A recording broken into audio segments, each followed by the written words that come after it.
దాయి దాయి అనగానే చేతి కందేన చంద్రవాదనా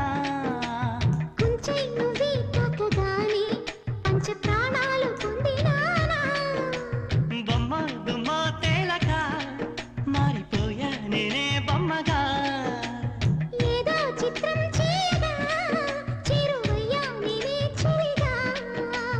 రెప్ప మూసినా తప్పుకోలని